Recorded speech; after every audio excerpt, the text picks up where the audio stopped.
Welcome to Ahead of the Game, a podcast brought to you by the Digital Marketing Institute. I'm your host, Will Francis, and today we'll be talking to Emeric Ernoult, founder and CEO of the well-known social media management suite Agora Pulse. In a crowded space, they're up against Hootsuite, Sprout Social, Buffer, and more, but they differentiate through a focus on ROI, and that's one of the things we get asked about the most here at the DMI. What's the point of social? How do we measure success these days? And how do we explain that to our non-marketing colleagues and stakeholders? Well, we're going to talk about that and lots more. Emeric, welcome to the podcast. Will, that was an amazing intro. I could never do such a great intro. Congratulations. Thank you. Very clear. You didn't stumble on anything. Perfect. You got Thanks, that man. right. Yeah. That means a lot coming from you, because you have your own podcast as well, don't you? I do. Yeah, I do. I actually love podcasts as a media. I think I consume a lot of it. That's probably why. I exercise a lot, and podcast is my go-to, my learning method while I'm at the gym, while I commute as well, while I travel. So yeah, it's a media I enjoy consuming. Your podcast is actually called Social Media ROI. ROI hot seat. Yeah. Yeah, exactly. Yeah. So, I mean, it might be an obvious question, but what you do talk about mostly on that? Oh, I try to understand how brands, agencies, businesses measure the business impact of what they do on social media. That's what I'm passionate about. Interesting. Well, I'm going to be asking you plenty about that as we go on. There you go. Before we start, just give us a quick overview of where you and the product are at and sort of how you got here. Mm-hmm. Wow. How I got here is a very long story, Will. You probably don't want to spend that much time on it. I'd love an overview. It'd be great to just hear a little bit about that. Yeah. You want a 1 minute or a 3 minute overview? Let me calibrate. The 3 minute version's fine. That's why we've got the hour to chat. Yeah, I'm a business lawyer by trade, M&A lawyer. Back in 1996, 97, I started my first business with my co-founder Ben in July of 2000, and it was a SaaS business already. It was software. It was SaaS, software as a service, and it was community, not social media. It became social media, but it was a SaaS for communities already back then. Too early, 2000, wrong country, wrong language, in French and in France. It should have been in the US because that was the only country advanced enough at the time to welcome a new concept of building communities online. Struggle with that for 10 years, and after 10 years, stumble upon contest and promotion on Facebook, if I can put it this way, and started to create contests and promotions on Facebook bespoke and sell them, piece by piece, like 10K, 12K, 15K a piece. Became a very, very challenging, highly competitive space. We saw a company in the US starting up with the same concept where you can actually build your own contest and promotion and photo contest and quiz on Facebook with starting price of $99 a month, something like that. My co-founder and I saw that. That's exactly what we want to do. We hate service, so we moved from a service business of building contests and promotions on Facebook for brands to a software business where you could build your own, basically, and that's how Agora Pulse was born in September of 2011. And that was back in the days of Facebook apps. That's what we called them, wasn't it? Facebook app, yeah, craziness, which is completely gone today, which is incredible to me that this industry as a whole has disappeared. Yeah. Which always reminds you that the world changes and you have to adapt to it, not the other way around. And we quickly realized that those apps were very bad business because people come in, they start a contest, they run it for a month or 2 months, and they stop, and then they don't need your software anymore. So the churn on the software, churn being, the percentage of people who cancel their subscription to your software every month, was very, very high. And we quickly realized that we wouldn't grow to the level we wanted to grow the business to with that kind of business model. So we looked at what was out there, and out there was already Hootsuite and Buffer in 2011 and early 2012. And we thought those are used daily by the community managers, not yet called social media managers. They were mostly called community managers at the time. And that's what we need to build. We need to build a tool that someone in the company is using every day. Because if what you build is not used by a job in the company on a daily basis, then your business model is probably at risk. So we pivoted to that. knowing that we were bootstrapped, we didn't raise money, so it took us a long time to get to a place where we had enough social networks coverage, we had enough feature coverage like publishing and inbox management and measuring and analytics and all the whole 9 yards of what a social media management software should do. And we got there around 2014, so it took us a good 2 years solid. And 2014, at the end of 2014, things were starting to get interesting. And end of 2015, we broke even with 100,000 euros of revenue, monthly revenue, Nice. and 100,000 euros of expense. So like breaking Mhm. even. And from there, we grew very nicely to today 21 million annual recurring revenue and 175 employees, and still plenty of challenges, plenty of things we'd like to do we can't do yet because we're still bootstrapped, we still haven't raised money, so we're still financing our growth with our customers' money, which obviously I wouldn't use the word it is slow. I'd say it's reasonable. So you're not doing Wow. anything crazy, and that means that you're not wasting too much. But also sometimes you like to go faster and you cannot, so you have to be patient, which is for an entrepreneur is a very hard thing to be. But that's the story. I think it was a bit more than 3 minutes, maybe 4.5. But No, that's really good. That was a really good overview. I'm curious about the fact that you've not taken any investment. That's really interesting. What's behind that decision? nobody would ever invest in us. Right. Yeah, I mean, I'm completely truthful. I have no philosophy on taking external money. If that's Yeah. the thing you need to do to grow your business because your business is capital intensive, go ahead and do it. Um, we tried several times and we failed. And when we could, because our business was sexy, then we had plenty of VCs coming to us and say, "Hey, Yeah. can we talk? Can we talk? Can we talk?" But by then, I didn't want or need to take money Yeah. because I didn't see the need for it. So we basically turned all those down. Um, you should raise money if, first of all, you have no other choice. Like if you're Elon Musk and you're trying to send um, um, rockets in space, you need to raise money because rockets cost money, Yeah. and Yeah. you'll have to try 4 times before you can actually make one land back. And like so, there is it's very capital intensive. So you have to raise money. Some businesses forces you to raise money. So that's reason number one. And reason number two is because you found a go-to-market engine that is efficient, that works really well, but that needs capital injection to grow faster. And that is something we've never found. So what are these go-to-market engines? They're usually paid advertising. The more ad you run, the more revenue you make, but you have to invest in the ad, and the recovering of that expense is going to take 6, 8, 9, 12 months, whatever that is. Mm. And that calls for an investment because the investment after 12 months is highly profitable, but you have to fund those 12 months of investing into the ad before you get the money back and the profit back. And we've never found a way to make advertising be profitable for us. So that's something that could not allow us to raise money on. And the other go-to-market engine usually is sales-driven market engine.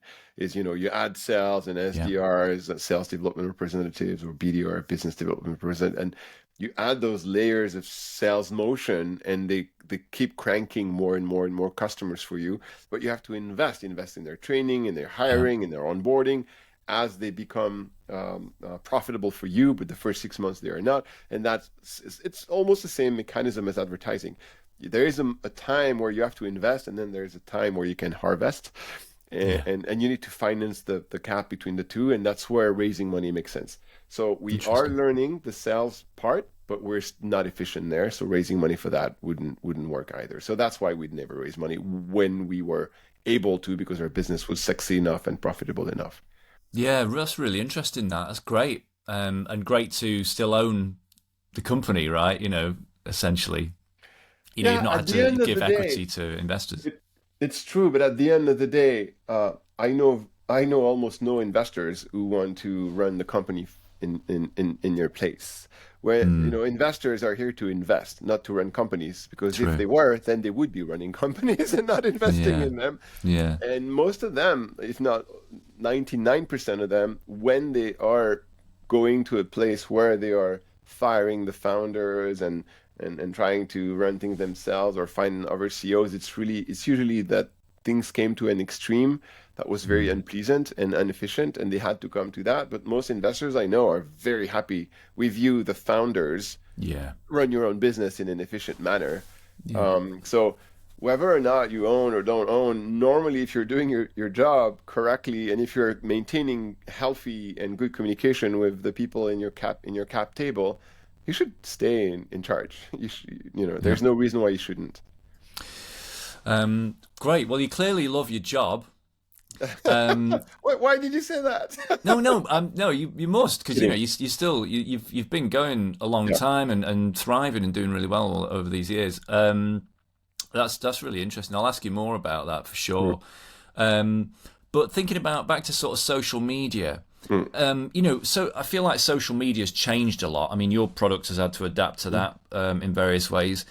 In the last 15 years, it's been on this journey, and unfortunately, some people in marketing still think it's 2012. But how would you describe that kind of evolution of social media over the last 15 years and where we're at now with it? Yeah, well, the evolution of social media in the past decade is exactly following the trend of the evolution of marketing in the past decade or 2 decades. Marketing 2 decades ago was very easy. TV and banners, and like highway billboards, and radio maybe. That's maybe movie was 2%. I don't know like what was the weight of movie advertising, but direct mail. My dad was a marketer in direct mail. Like he was basically sending snail mail to customers of catalog business, and it was. How many channels did we have back then? 5, 6, maybe 10 at most. So things were much more simple. Marketing has become incredibly complex in 2024. Not only social media, it's everything. It's multiplicity of channels, multiplicity of sub channels of different way to access. Like think about Facebook as Facebook meta advertising as a channel, for example. Like what do you have? You have video and reels and multiple photos and add to Messenger. Like the channels they have themselves inside one social network is already in the dozen. So and it's just one social network, and then you add all the other social networks, and then you add all the other digital assets that you can advertise on. You got all the media, all the digital media on top of the paper media or the TV media or the radio. The level of complexity is through the roof, and social networks are exactly following the same complexity growth. And the difficulty for us marketers now is to filter, is to triage through the noise and to say, okay, what do I focus on? And the tendency that we have, all of us, because it's a human tendency, is to try too many things and spread ourselves too thin, too often, more often than not. And I'd say that's the one thing I'm struggling with the most these days and fighting against the most.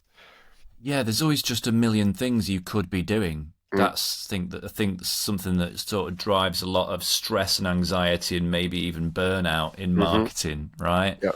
I do feel like when I first got into marketing nearly 20 years ago, it was simpler. It was kind of, maybe it was easier. I don't know if I've just got this romantic rose-tinted view of it now, but Probably.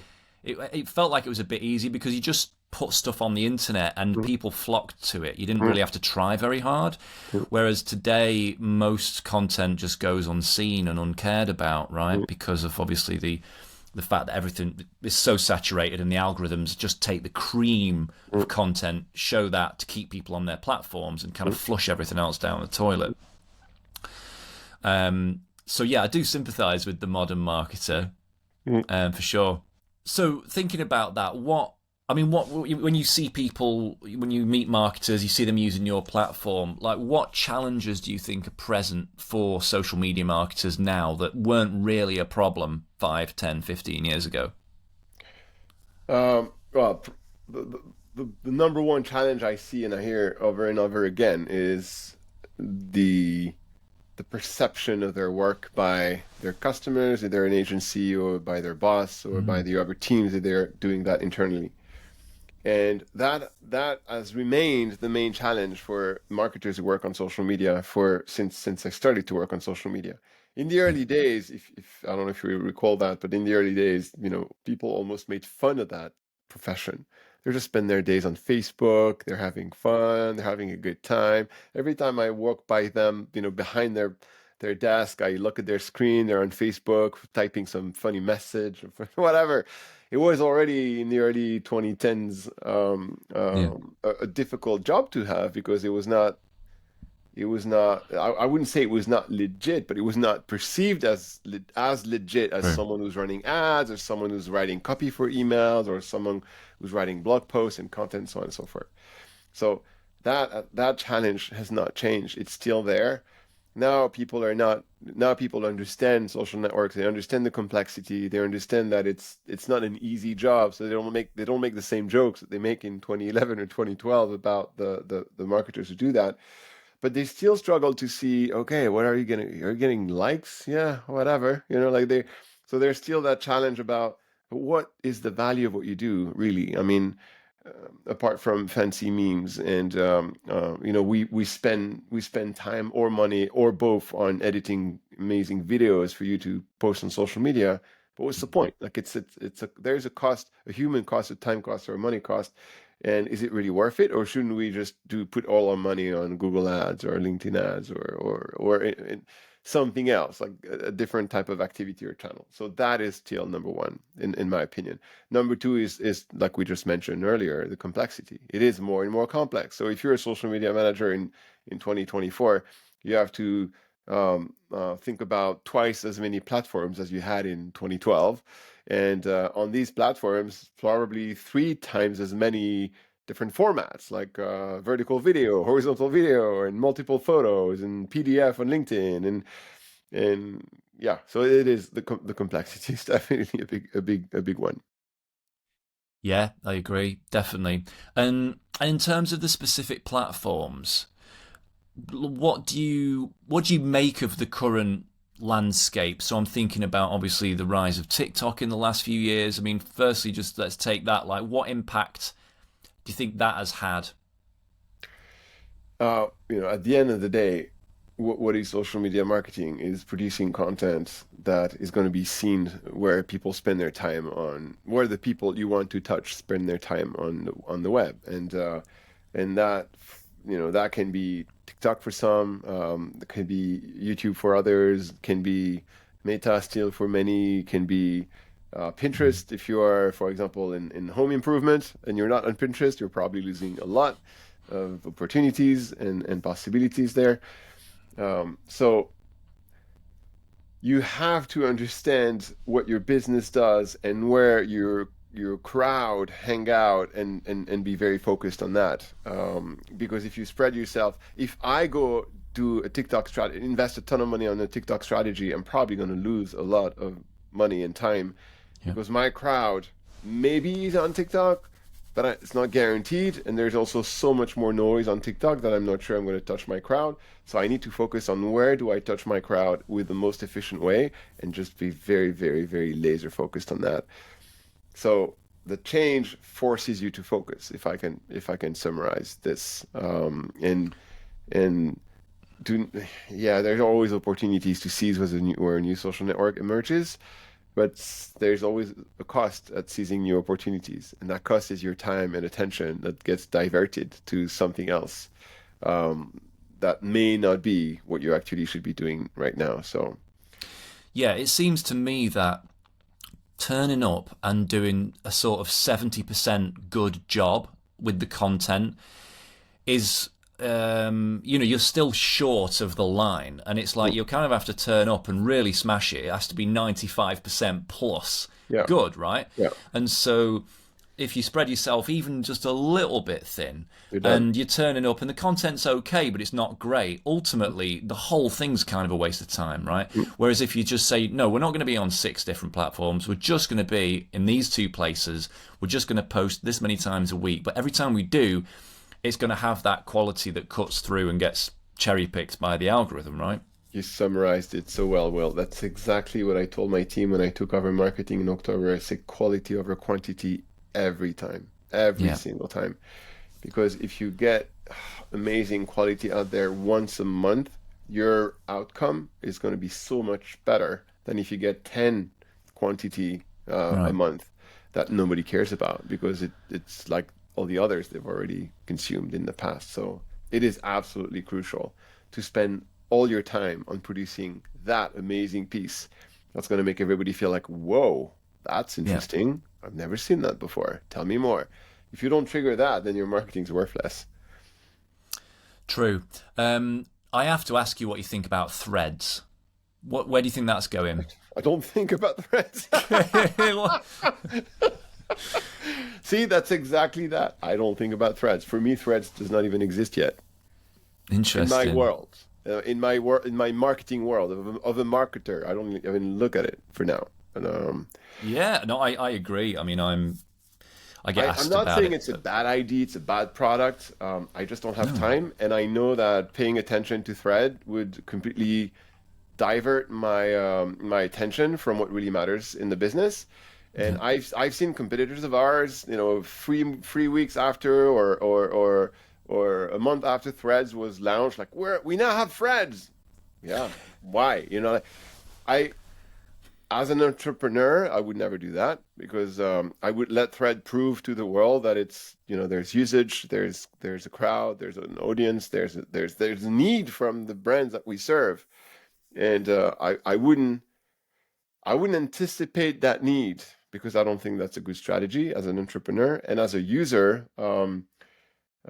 Thread does not. So Thread is an alternative to Twitter. Oh, sorry.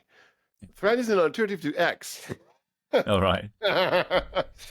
And X is not big in our business. It's a very small portion of usage Yeah. on social networks. And brands are not very active on X. I think it's more for a different type of user, probably more individual type of users, which are not Yeah. good customers for us. So I'm not going to invest in the alternative of something that's not the majority of our usage already. Yeah, it's funny that, isn't it? I think people have this idea with social media that it's like a fire, and you kind of like with threads, you kind of think, well, if it is going to take off, I kind of need to keep the fire just burning in some way so that I'm prepared for if it does become popular. But as you say, it's not like that at all, is it? You No, can you can just completely ignore it yeah, and I just agree. walk in the minute it's popular. Mm. And if you turn up with the right content and the algorithm does its job, and you maybe signal that to your audience in other places, then great. But until then, you're right. It's just taking time from what we're all busy anyway, so we've not got a lot of spare time, and it's just taking that time from creating the kind of high quality that we're trying to push through with, really. The analogy I would take is like it's like playing lottery. Do you play lottery to make a living? No, you True. don't. No, you work hard to make a living. Sometimes you play lottery, but you know deep inside that you have one chance out of a billion to or 100 millions. I don't know what are the odds of winning the lottery, but they're not great. No, they're Yes, not. if Thread becomes amazing, there will be a dozen or two dozens of people who luckily were there in the first and they build an audience in an easy way because they were there early and then they'll become, very, very well known. Like there will be another Mr. Beast on Thread if Thread Mm, becomes huge. But how mm, many Mr. Beasts are there out there? 20, 30? How true. many creators are on YouTube? Millions, probably. So if you base your strategy on winning the lottery, yeah, you can try that. And every time there's something new coming up, go in and go all in and create content for that. But you know for a fact that it's going to be a lottery ticket. And when you're a business owner, you don't play lottery, you play hard work. Right, so you haven't diverted your entire development team onto tapping into the Threads No, not API, yet. right? And just out of interest, tell me a little bit more about the product. So it's just describe it in short what it does and what platforms you do actually connect to. Yeah, so we connect with Meta, Facebook, and Instagram. Soon WhatsApp, but not yet. Hmm. We connect with X. We connect with LinkedIn, personal pages and business pages. We connect with Pinterest. We connect with TikTok, and we connect with YouTube. So it's almost all social networks. Yeah. Again, the only one that we don't yet have that I'd like to add is WhatsApp. But once we'll have WhatsApp, I don't see anything else that makes sense. Cool. Except maybe review platforms. So that is definitely something we're looking at. We already have Google My Business. Yeah, I forgot Google My Business also. We connect with that as well. So we have Google My Business reviews and Facebook reviews. And we probably want to look at other type of review, because I see review sites as social networks. That's what they are. It's people going in and expressing their opinion on something. And you having a conversation with them, thank you, sorry, I apologize, you had a bad experience with my product. I'm so happy you got a good experience with my product. But that's what it is. It's exactly the same as posting something and having a conversation. I agree. I think loads of businesses totally overlook Google reviews and overlook spending their time there responding, posting updates from their Google My Business page. And they probably get more visibility doing that than they do on most social networks. But it could be, and it's scheduling, management, and analytics. Yeah, exactly. Scheduling content with it would take an hour to go through all the options that you have. There are a lot of options. It's very, very complex. Managing the conversations, so the private messages, the direct messages, and the comments and the reviews, like we said, so you can go and have everything centralized and not miss anything, and make sure that you're responding to everything when it's asking for a response. There's also a listening component. What are people saying? Who is mentioning me? Who is mentioning my competitors? Who is mentioning my product? And then you can see stats and analytics, and we have a soon sentiment about all these mentions about you, and keywords. We have web listening also that's going to come up in Q2. So all that listening component is also there. And then there's the analytics component. Is it working? What is working in terms of engagement, in terms of reach and impressions, but also in terms of conversion and web traffic creation and revenue creation. So that's where the business impact gets into the picture. So that's the fourth component. So publishing, engagement management, listening, and listening measurement and efficiency of and sentiment of what is being said about topics that matter to me or my competition, and measuring how is it working. Nice. Is there a certain type of business particularly that uses Agora Pulse, or is it anyone? Yeah, there are industries that are more present, like retail is one of them, hospitality is one of them, agencies are one of them. We have a lot of governments and public entities, because they in this day and age, they cannot ignore the people's voice, so they have to be present and engage with them where they are. So they're actually the public sector is a big user of social media in every country that we are present in. And where we have a really good fit is when the complexity we solve is really, really high. So the smaller the business, the lighter the complexity. If you're a small business and you have one Facebook page with a message every month and a comment every week, you probably don't need a tool. You probably can ignore social media all entirely. And if you don't want to ignore it, you probably can go native on the platform and respond and check whatever and schedule from the free tools offered by the platforms. Because the level of complexity and benefit that you get from social network is tiny. So there's no need to invest in anything. If you are a multinational company with 10 different subsidiaries, each of them having 5 different product lines, each of those product lines having one Facebook page, one Instagram account, one X account, and then and each subsidiary having one LinkedIn page for their local business for HR purposes, blah, blah, blah, then you end up with 70, 80, 100, sometimes 600 social profiles to manage, with the whole team speaking different languages in different time zones. That is usually chaotic, and if you don't have a tool in that kind of setup, you're absolutely dead. So our best customers, they look like this latter customer, but we have all shades of color in between. Yes, and so you've decided to kind of lean into the analytics bit. And funnily enough, this week I was delivering a workshop, because that's my main job. That's what I do. I was delivering a workshop, and one of my delegates uses Agora Pulse, and I was like, oh yeah, I'm speaking to Emeric on this podcast, on Friday, and I know they sort of lean towards the analytics bit, and she said, oh, it's great. I really love that about it. That's why we use it, because of the just very clear and simple and easy. Mm. That's how she kind of framed it, Yeah. analytics side of it. So, Easy is um, important. People undervalue easy. You know, yeah, Charlie Munger, who died 2, 3 weeks ago, that was yeah, one of his life principle. Always right. easy versus complex, simple versus complex. So it's crucial for us to build a product that people find easy to use. And And why is there that focus? I mean, it's an obvious question, I know, but why? What's behind your focus on that particular aspect, the ROI aspect of social media marketing? the particular focus on the ROI aspect of social media marketing came from those dozens and dozens of conversations with marketers who had Yeah, this question. Like, I'm constantly challenged on why am I doing what I am doing. I know it's important. I know I have to do it. I know it brings value, but I can't prove it. And when I've heard that dozens and dozens of times, I say we have to help them. We have to help them come up with something that will be a universal truth that everybody will feel like, oh, okay, well, great job, yeah, good. I didn't realize you were generating that much value for the business.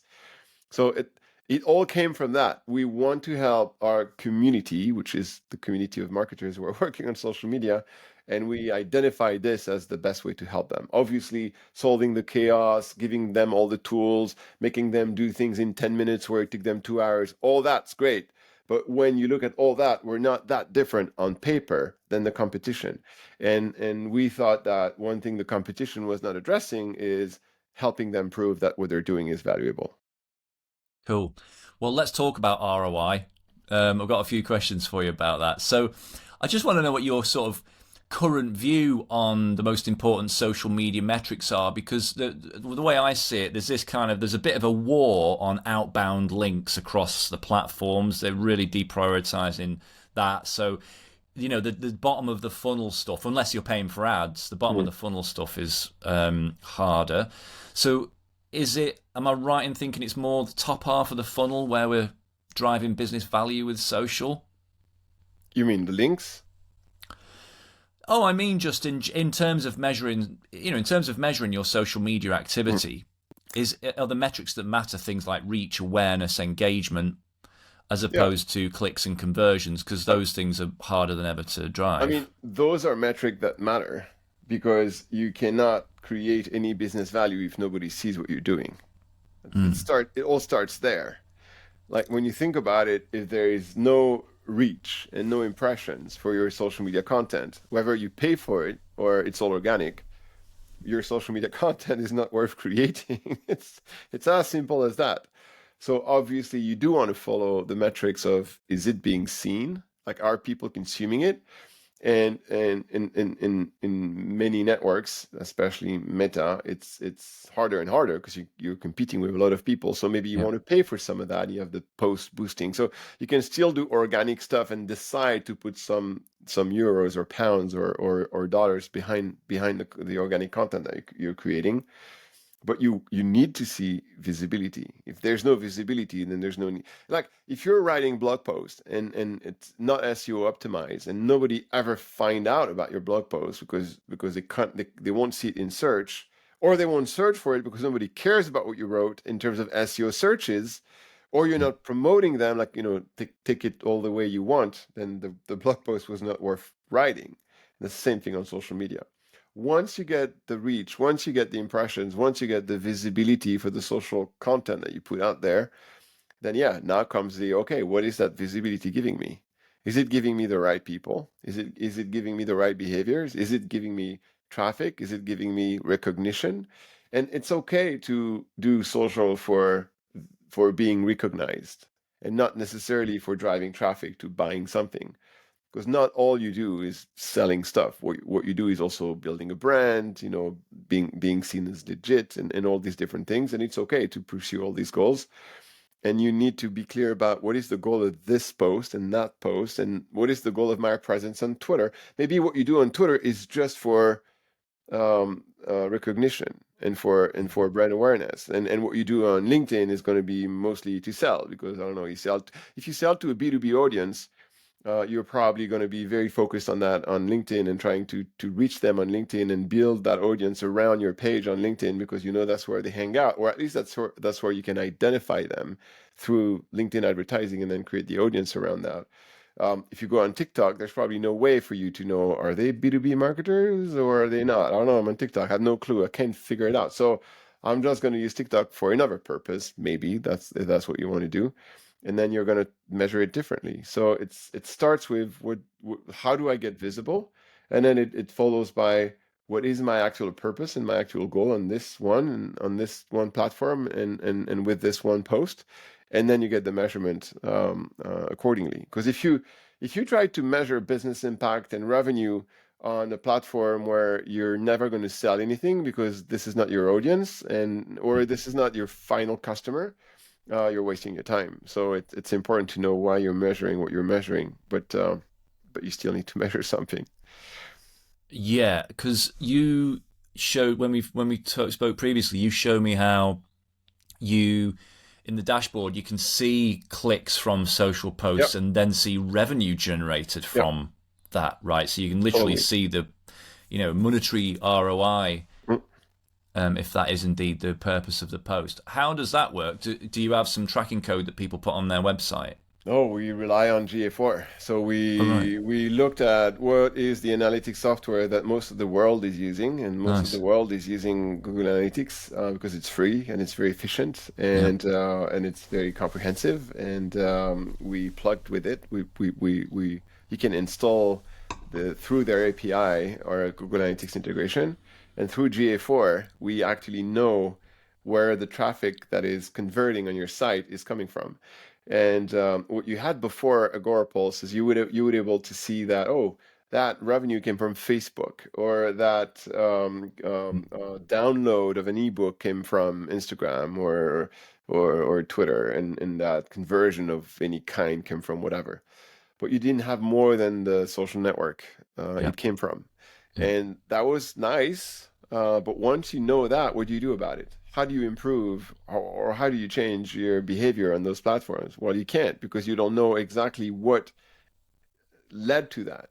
If you know that this kind of content, or it's when I'm having conversations in direct messages that I'm creating conversions, if you cannot have that level of granularity of where is it coming from, then you cannot allocate your resources correctly, or better allocate your resources. And that's what we brought to this. Just to give you a very simple example, we have one customer who never put any links in their Facebook post. Never, ever. Their Facebook posts are all about high quality content about disease and health issues that people who have those health issues are very interested in and are very passionate about.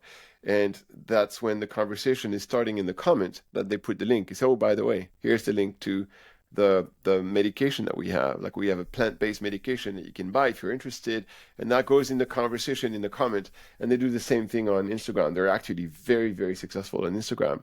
The whole Instagram post, which is usually mostly stories, is about the health issue, the symptoms, how you identify them, how you differentiate that from other health issues, and the consequences, and this and that. So all the content itself is based on information that's high value for the reader. And at the end, they say, if you want to learn more about how you can cure this, or how you can alleviate the impact of those symptoms, message us. We'll let you know. And then through the messaging comes the link where, I'm very much interested. I have the exact symptoms. I've been suffering for this for years. I'd love your help. I'd love your insights. How can you help? And then the message back says, hey, here's a product you can try. It's $25, blah, blah, blah. And they click on the link and they buy the product, and all their Instagram revenue comes from links in direct messages that are triggered from a story. So when you think about it, if you keep posting stuff, well, first you can post link on Instagram, you know that, so that wouldn't work. But if all your strategy on social media is just stupid links everywhere, it's not going to work. But if you start by providing value, and then through the conversation you send them to the place where you can actually solve their problem, then you can track it. And that business in particular, they knew social media was working for them, but they didn't know exactly what, and now they know exactly what, and they can do more of that. Yeah, and that's all about proving to people that we're more than just a sort of department that messes around on Facebook with memes and emojis Yeah, and stuff, right? true. Which is good. Well, do you believe in the existence of what people refer to as vanity metrics, That or are depends. they all important? That depends. What's a vanity metric? Well, I suppose some people talk negatively about this idea of vanity metrics, and they usually mean followers. Hmm. Maybe they sometimes mean reach and views, video views, things that look good and boost a brand's vanity and make them look like they're doing well, but ultimately are seen as not really bringing any business value. So sometimes Yeah. they're talked about in a negative way. But do you think that's true, or do you think all metrics matter and say something? Yeah. Not all metrics matter for sure. Yeah, you mentioned two of them, which one of which matter less than the other. Followers matter less than reach, Mm, just because not all your followers will see your things true. and your content. But at the same time, if you have no followers, nobody will see your things, so there will be no reach. So you cannot ignore any of them, but you certainly should not um, value them those quote unquote vanity metrics for more than what they are, and they are just the starting point. So they are not the destination. Let me Yeah. give you one example I've had recently with my own marketing team. So we've done a lot of marketing activities in Q4, and our marketing activities are supposed to create sales pipeline. That's because B2B marketing, that's what we do. Sales pipeline is the blood of the Mm, business. And it did not create the sales pipeline that we were aiming for, and lots of initiatives failed. And the metrics were great because the attendees to the online events were very high. The viewers of whatever was decent and positive, and so we had a lot of metrics that they cared about and they looked at that were really good. But the problem we had is they didn't look at the next metric. So mm. let me explain. We did run an online event in December.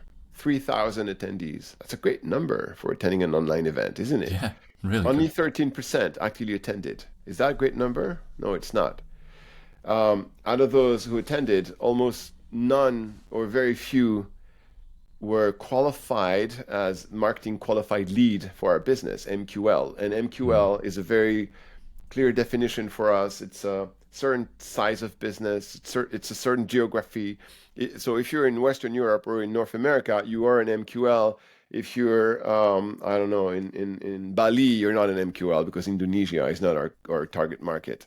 So all these definitions make you or make or don't doesn't make you an MQL for our business. And when we looked at that and we went down to what matters to us was not good, but the top number was amazing. So is 3,000 attendee to an online event vanity? Yes, if the number of MQL is 10. Is it yeah. vanity? No, if the number of MQL is 300. Mm, So the way you define vanity will really depend on, do you understand what's the first layer of the number, and then the second layer, and then the third layer, and then the fourth and the fifth, to get to the bottom line of what really is what you're looking for.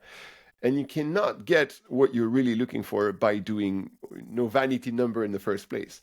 You cannot be mm. an amazing brand if you don't have 100 million followers in the first place. So you need the followers, and then you need to reach them, and then you need to reach the right ones, and then you need to convert them into something that you can qualify that is exactly what you're looking for the benefit of your business. And that's where vanity can be a good thing or a horrible thing if you don't do the entire work around it. Yeah, I suppose you could call them empty metrics, right? It's Yeah, how empty they are, right? And yeah. your 3,000 turned out to be not completely, but quite Too little. empty. Yeah, not enough. Yeah, Not enough based on the work that you've yeah. invested in that event and that marketing asset. I remember a very good friend of mine who used to be, probably still is a bit, but a lot less than before, and one of the top French influencer on LinkedIn. Mm, And he had an agency at the time, a growth marketing agency, and he told me at one point, I got crazy with the LinkedIn game. I was so good at optimizing for the algorithm that each of my posts got thousands of mm, likes and hearts and hundreds of comments and stuff like that. But until the day he realized that this was a great ego boost, but very little of that was coming to my business eventually. Yeah. And he gave up on that a little bit. I'm not going to name, but because it was a private conversation.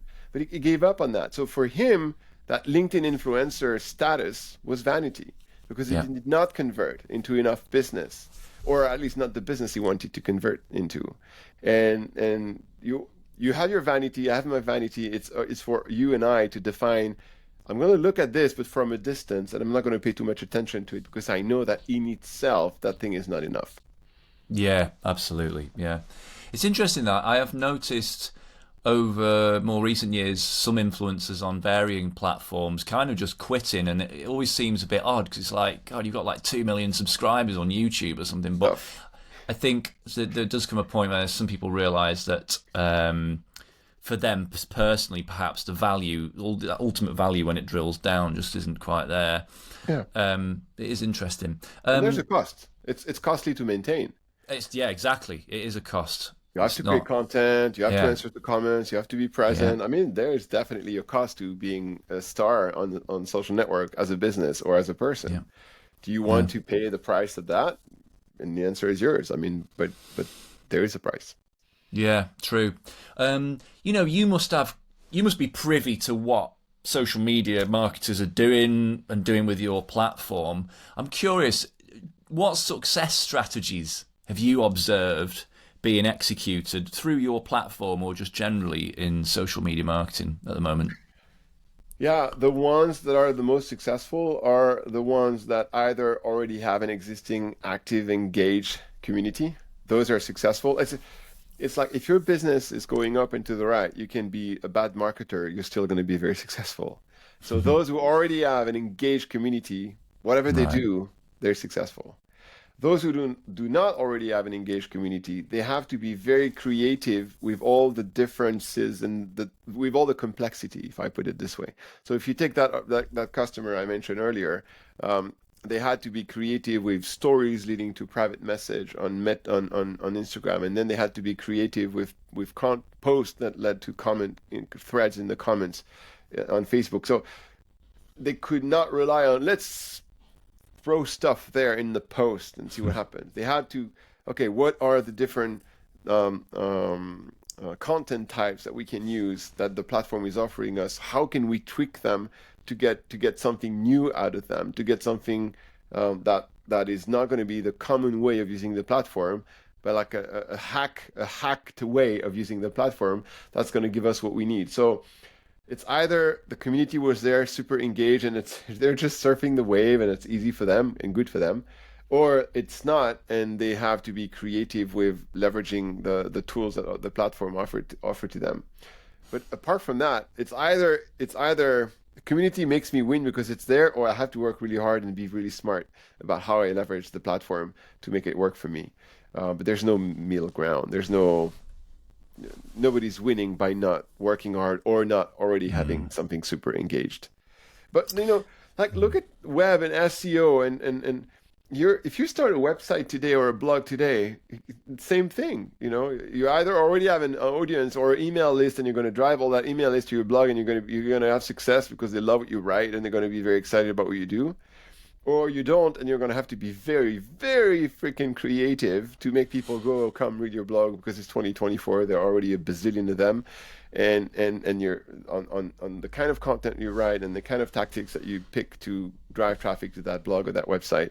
You're going to have to work really hard and be really creative. Social networks are no different. There's no miracle happening there.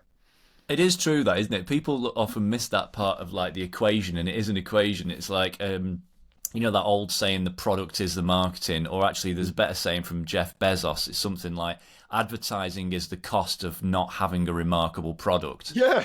Right? And it's true, when people use these case studies of like great social media marketing, but they're by brands that have an inherently interesting product, that if you just put that product on a table in a public space, people would just flock to look at it anyway. There you are. Yeah. And you're right, if you're selling like insurance or washing powder or something like that, then the formula has to be weighted differently, because this value is really low in inherent interestingness. Yeah. So you have to go really big on the creativity, and I think we do. If you're in insurance, miss that there's a no bit. way you can succeed on social networks. Let's put Right. it simply. You'll have to go on the creative way. How creatively can I be present on social networks? It is not through an insurance product. Nobody cares. So what can I do? And then usually what you see what they do, they start supporting charities. They have side projects that become a good reason to go on social networks or a sponsor a sailboat or whatever that's going to be. But Yeah. so that's where I say creativity and hard work is the only way to get around. But that is the only way to get around. You cannot succeed doing the regular stuff as an insurance on Facebook. Nobody's going to care. No. Even for us, it's the same. We're a B2B marketing technology company. Very few people care about what we do. Obviously, marketers and social media managers hopefully care a little bit about what we do, but it does take hard work, and we don't have a super active community that is waiting for us to give us success. We have to work really hard to create successful presence on digital and social media being part of digital as well. Yeah. It's time to get your crystal ball out. What do you think the future of social media marketing looks like? Where's it headed? It's not heading to more simplicity. No. So it's heading to more complexity for sure. I don't think any social platform is going to die. So they're all going to stay there, but more are going to pop up. Or like we said earlier, review site or reviews are social media as well. One can argue TripAdvisor is a social network. Yeah. G2 Crowd, if you're in the software business, G2 is a platform where people review software. It is a social network as well. So that is definitely not going anywhere, and it is going to offer more and more options and more features and more content types. So the complexity is going to keep growing. Yes, we can really count on that. What about sort of content types and the sort of what a social media marketer is going to be doing? How do you see that changing? I'm very bad at predicting anything anyway, but we all are. It's fine. What I think we are heading into is, and you can see that with TikTok, is it's less and less edited. It's more and more raw and real. It's more and more human in a way. Yeah. And I see that being probably the biggest direction for the future. Like, instead of having a super nicely edited video of the CEO doing the annual meeting shareholders announcement or whatever with $20,000 of agency editing and special effects and whatever, it's just going to be the CEO after she brushed her teeth saying, "Hey guys, this morning I woke up and I thought our company should go to the right and not to the left, and I'm letting you know, maybe I'll change my mind tomorrow," whatever. Like, you won't do that if you're a publicly listed company because you're not allowed to. But I see a lot of, let's go and be real, and whoever we are, product managers, engineers, marketers, salespeople, CEOs, CMOs, let's be who we are, share what we have, and that's what I'm trying to do. Yeah. And I think it helps closing the gap between your audience. Oh, he's like me. He brushes his teeth as well in the morning, or he has coffee. So I expect more of that. Look, when you look at what happens on YouTube with the creators, it's a bit like that. I follow a lot of YouTube channels from a lot of creators who are sailors because I love sailing. Oh. And yes, they have drones, and we have a lot more tools in 2024, even as individuals, that we can use to make our video look good. And we do a little bit of editing, and here you are. But I see more and more of that, and less of the branded content. Yeah. Oh, absolutely. I think there's definitely a, even big brands now are using creator content as their foremost ad creative ahead of their glossy ads, particularly in places like TikTok and Instagram. On TikTok, it works much better. If you go on TikTok and your TikTok ad looks like it was done by your neighbor, it works well. If you look at a TikTok ad, it looks like it was done by Publicis and it cost 100K. Everybody's going to see it coming from a mile away. So that's an ad. You can see it in the top ads. You can go and look at the top ads list in TikTok Creative Center in the ads library, and you can very much see that. Yeah. It's all homemade, the best stuff. Interesting. Well, look, let's close out with the final question. So it's some version of the question we ask all our guests. I know you didn't prepare for this, don't worry about it. But just off the top of your head, what 5 or so tips do you have for our listeners for, as soon as this episode ends, going and just setting themselves up for better social media measurement? Number one, that's the one I already shared, but I'm going to repeat because It's my fine. job, I keep telling people my job as a CEO is repeat, repeat, repeat, repeat until It you're is. so sick of repeating yourself and you want to throw up. Yeah. So advice number one is understand the cascade of metrics, like we said earlier with the vanity metrics. What should be on the top? Who follows me? What should comes next? Who actually sees me from those who follow me? What should come next? Who matter in those who sees me? Like and understand each step of what you're measuring and how they play with each other, how they play along. Like if I don't have anybody following me, then I cannot have anybody seeing me, then I cannot have anybody buying from me or coming to my website. So understand that and do not give more weight to that they deserve. Like don't overweight the followers because if that's all you measure and all you look at, then you're going to be disappointed in the end. So that's advice number one. Yeah. Advice number two is something I've repeated a lot is measuring the business impact like you could do with us or you could do with anything that measure, website conversions and website traffic and revenue with your analytics software.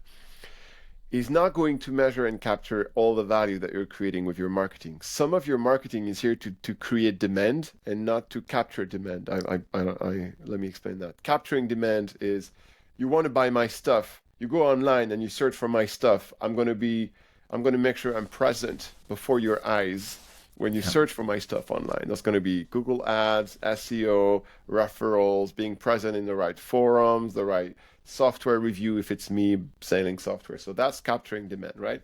There's always between 3 and 8% of a market that is actually looking for your solution and you need to capture them. That's one thing. And that's where you measure revenue directly created and the traffic that goes to your product and so on and so forth. You're very, very bottom of the funnel and measuring the actual impact on the bottom line. And then there's creating demand. Creating demand is for the 15, 20, 25% of the market that is not looking for your product. But if you explain to them that they have a problem and they relate with the problem and that they see your solution, what you do is a solution to that problem, you may create demand. So that's why we call demand generation. And that you measure slightly differently because you're not guaranteed, you're not capturing demand. You're not capturing someone who already knows. So what you want to see here is you want to measure how many people were exposed to my message, to my content, to what I said, making sure that the message, the content, and what you said was actually triggering demand. If that message and that content was about, I don't know, let's take my example, and I do a message about how to create an amazing pin on Pinterest, that has nothing to do with the problem I solve. I don't solve the problem of creating amazing pins on Pinterest. That's on you. I'm going to help you post them on Pinterest and then measure and then this and then that. So that content about creating amazing pins on Pinterest is not going to generate demand. It's going to generate global general awareness about the fact that I exist and I help you be better on Pinterest. And maybe one day if you have demand and I need to capture it, you'll think about me and blah, blah, blah. What you're measuring when you capture demand, when you generate demand, and when you do awareness are 3 different things. And so you have to really understand what measurement you're going to use for each different activities. So that's the second tip. The third is, and it's really related to what we do in measuring social media ROI or measuring ROI, digital ROI anywhere. It does not necessarily apply only to social media. You're not measuring everything. A lot of things are going to happen behind closed doors. There is word of mouth. There's what people call dark social, like recommendation, sharing a post on LinkedIn, screenshotting a post on LinkedIn and sending it via email to someone else. That is what we call dark social. That used to be called word of mouth before. All of that is not going to be trackable because there will be no pixel, there will be no link, there will be nothing technically that will to track it. I'm totally aware of that. I understand that. But what people tell you when they don't want to measure anything, and they tell you, yeah, you shouldn't, it's not worth measuring because most of that stuff is happening behind closed doors. And the expression I usually tell them is, I understand that when you're measuring conversion and traffic and revenue coming from a direct click link from one place to your place, to your website, and to where you convert your audience, you're only measuring the tip of the iceberg, because there's a whole iceberg underneath the water where word of mouth, dark social, all these things are happening. But if you're not measuring the tip, if you're not seeing any tip, you're probably not having any iceberg under the surface of the water. I pardon my French, I tell them, if there's no tip, there's probably no fucking iceberg. That's what I keep telling them. So that's tip number 3. Do not give up on measuring the tip of the iceberg, because if you see a tip, there's probably a bigger iceberg underneath it, and at least you get the indication of that. So that would be my 3rd tip. And if I go to a 4th tip, my 4th tip is, before you measure, think about, you need something to measure, right? If you have nothing to measure, then why bother and worry about measuring anything? So before you measure, think about, what can you do that will make people feel like, wow, what Will is saying today is really interesting. I want to subscribe to Will. I want to learn more from Will. I want to pay Will to teach me. How do you make people react that way? And once you figure that out, then the measurement becomes a thing. If you've not figured that out, then so don't, in French with this weird expression, don't put the what you carry before the carrier. Ne mettez pas la charrue avant les Don't put bœufs. the cart before the horse. Yeah, don't put the cart before the horse. That's exactly what it is. Except for us, it's not the horse. It's buffaloes or something. Right. Yeah. And that's very true in that context. You can only measure when you have something to measure. And in the early days of our startup, I was not measuring anything. I remember sharing that on a podcast. That was 7 years ago. It was in 2014 or something. We were very small. I said, okay, what's your framework for measuring? I said, I don't measure anything. I don't care. We're 10 people or 12 people. We're a very, very small team at the time. I said, we're super small. I don't even have the bandwidth to configure correctly my analytics software. Today, I have 5 people working in my data department, so I can do that kind of stuff. But at the time, I didn't. And I said, I only care about how do I wow people. If I wow people, something good will happen, and then I'll have stuff to measure, and then I'll start measuring. So it also relates to me and my personal story as an entrepreneur. In the early days, I was not worrying about measuring. I was worrying about creating having the impact on people. So they thought I was interesting, and they wanted to learn more from me. It's a good point. It's just an interesting point to pull out. You said, like, if I'm trying to wow people, I'm trying to make people think, yeah, wow, Will's the man. I want to ultimately pay him to come in and do some workshops in our company. What would be the way that I would measure that? That's a really good question to ask. Like, what? Because it's something we don't always ask that. We sort of just default to the usuals of web traffic and clicks from here to there and all that kind of thing. So I see 2 things you can do. The number 1 thing is listen to the how do you call that? The weak signals. Like what do you hear from people? Like you do this podcast, right? You obviously do this podcast for a reason, and you do this podcast because you feel that this podcast is going to bring value to the audience. And I want to bring value to the audience. If the audience gets value by listening to my podcast, I'm going to benefit from that. They're going to feel I'm smart, or I invite smart people, and they will be wanting to work for me. Yeah. So one thing you can do, you can look at the reviews, or you can distribute the podcast to people you trust and who trust you, and say, okay, this is my latest podcast episode. What do you think? Please. Yeah. For real, like, do you think this guy Emeric was saying anything interesting, or do you think it was full of shit and there was nothing really interesting and I didn't learn anything? And I do that all the time. Ask for feedback all the time about what we do, and I look at weak signals of what do people actually say behind closed doors, and what do people I trust and who trust me, who will tell me the truth, say about the quality of the content, and I keep iterating on that. And it's iterate, keep working, keep asking for feedback. Why wasn't it good? What could have I done to make it better? There is no chance on earth that your first podcast episode is going to be amazing. Your first podcast episode is probably so-so.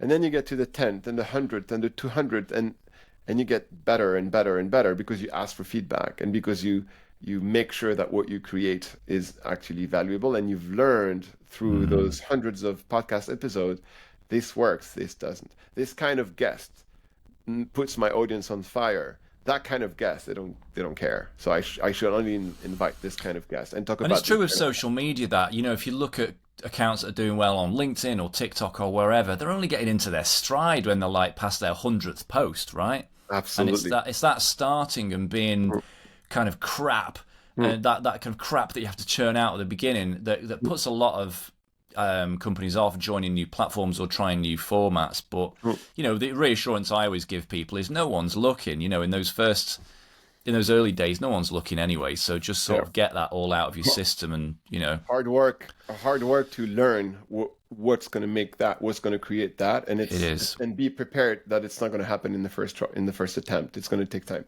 And I would add just one thing: do that about something you're passionate about. You can feel I'm passionate about the topics I'm talking about. I really care about them. They're really important to me. If you're not passionate enough, you're not gonna do the 100th episode. It's true. You're not gonna carry on because it's gonna be, oh my God, I have to record another podcast episode today. What a mess! I don't want to do that. So if the topic excites you and puts the fire in your belly, you're gonna keep doing, and you're gonna be willing to improve, and you'll have the energy to share your energy and your optimism and your passion for what you share in the content, and to keep going and to keep providing value again and again and again. And that's the key. There are too many marketers who don't give a shit about what they're doing, and you can feel that. And it's not good for them, but it's not good for the audience either, so it doesn't work. It's very true. That it's good thought to end on there. Definitely. It's been really good to talk to you. Fascinating. We've learned a lot. I'm sure our listeners have too. Just tell people where they can find and connect with you online. They can find me on LinkedIn, Emeric Ernoult, ERNOULT, EMERIC, and I always respond favorably to LinkedIn invites when you say, hey, I heard you there, or I saw you there. When there's no note in the invitation, I get probably 25 or 35 a day. I ignore them because otherwise I will have a bunch of strangers on my LinkedIn network. So just tell me, hey, I enjoy listening to you on podcast X, and those I accept because I say, hey, thank you for going the extra mile and sending me an invite. Cool. And I'm happy to help people as well. So if you have any question and you want to ask the question there, happy to indulge and spend 5 minutes for you. Thanks, Emeric. Appreciate that. That's great. Well, thanks very much again. I hope to chat to you soon. Thank you, Will.